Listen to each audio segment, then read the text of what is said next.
RCR with Paul Brennan. One of our very popular features since we've been here, actually, on RCR is Money Talks. And one of the most popular contributors to Money Talks is Farzin Irani. He's beaming in again from across the globe to join us in 2025. How are you doing, Farzin? I'm great, mate. Looking forward to a brand new year and wishing you all a happy new year as well. It's been a while. I'm trying to think of all the things that you said would happen in the last 2 years of us chatting. Here we are now with Trump, the president, Elon Musk and his people taking, a chainsaw, a jackhammer, whatever you want to describe it as, to US government spending, US aid or USAID. Now they're talking about education. They're talking about the Fed even.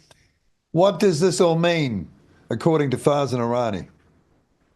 Well, according to me, I think it's about time, mate. There's been too much waste in the world when it comes to the taxpayer dollar. We pay our taxes, and unfortunately, we have nothing to show for it sometimes. And thanks to Trump and DOGE, we're uncovering a lot of what's been hidden from us. You just see some examples of the USAID, right? You can just see what's going on there. DEI projects and all these things, and governments being turned over in overseas countries. So it's good that they're taking an axe to all of this. You mentioned about the Fed in there as well. I think Elon Musk has mentioned whether we should look into the Federal Reserve, which is the central bank of the USA. I think that's going to be a bit hard. They're just talking about cutting some employees. The real thing I'd like to do is actually see whether they still have the gold that they say America has. I think it's 8,200 tons of gold they say they have in Fort Knox and the Federal Reserve in New York. That would be something I would really look forward to, and something that Ron Paul in the US has also said he would like to be done. Other than that, just cutting off some staff numbers ain't going to really help, if I'm being honest. Trump threw out the figure today, as we're recording this earlier today, about 2 hours before we're recording this, that this could involve up to $1 trillion, and people need to think physically what $1 trillion looks like in stacks of money. It's huge. Yeah. $1 trillion of wasted expenditure, and that would be what, about 4 times our GDP? Yeah, the trillion figures, it's quite interesting, right? It just kind of formed part of our vocabulary in the last few years, past COVID. It used to be billions and now it's trillions. 1,000 million is a billion and 1,000 billion is a trillion. So that just makes you wonder, where are these many zeros just magically disappearing? The one thing I'd like to see is, I think Donald Trump in his interview on Tuesday said that at some stage he's going to send Elon Musk to the Department of Defense and the Pentagon.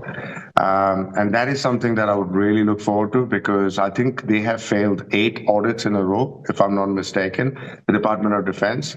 And Zelensky recently also said, we had been promised 147 billion. We've not received 100 billion of it. The Department of Defense is where a lot of the money goes missing, and it's taxpayer money. So where is it going? And as I told you, this is a gravy train for the politicians and the lawmakers. As the system starts collapsing, they're the ones who cash in on some of these things, right? They're the ones who have back pockets of the money coming back to them. So it will be interesting. I would like the Department of Defense to be audited to see where all the money's going with the warmongering, because if that is something that we could look into, it would be quite interesting. In fact, one thing most people don't know is Ronald Rumsfeld was in a Senate committee hearing, and he was asked about this, the Pentagon. I think that said it was 2.3 trillion gone missing. And I think Catherine Austin Fitz has brought this up quite a few times as well. And they said, we've got the books. They were supposed to be ordered. And the next day was 9/11. And supposedly a plane hit the same building where the records were kept. Could you believe that? Coincidence? Maybe. Was it a plane, Farzin? Was it actually an airplane, or was it a cruise missile?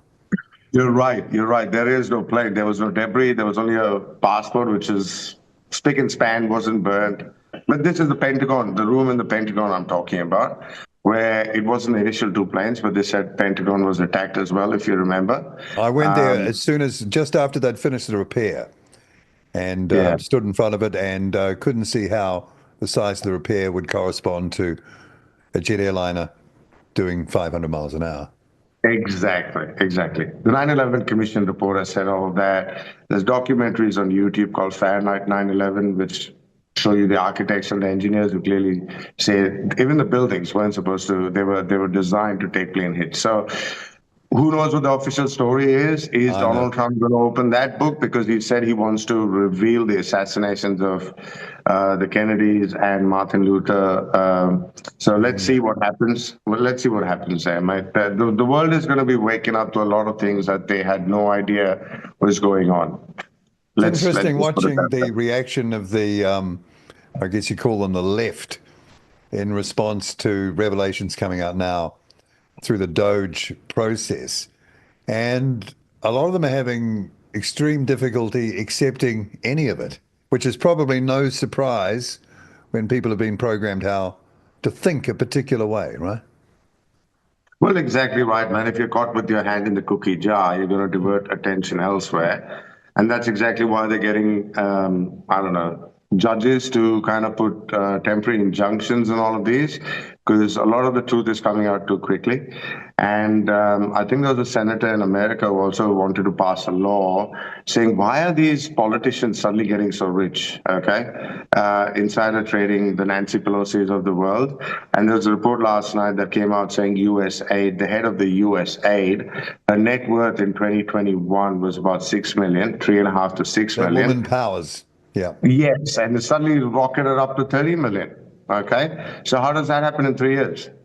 22 million adding to her net wealth in 3 years. So there's a lot going on. As I said, a lot should be coming out. 80% of it won't, but it's good window dressing. So at least people wake up saying our taxpayers are being wasted, our tax dollars are being wasted. And why are we paying taxes, man? I seriously don't know, because Trump has also brought about the conversation about pulling back the taxes, getting rid of that, and having tariffs. I'm not so sure with the tariffs, to be quite honest, because I've already mentioned previously the globe is going into a slowing down period. I'm sure most people in New Zealand can feel it. We're in an elongated recession in New Zealand, if I'm being honest. And Europe will literally go into recession/depression, the UK and Europe. And if they bring about these tariffs, it's just going to hurt all economies and countries. China's suffering as well. I had mentioned we're going to stagflationary period, so these tariffs will increase inflation.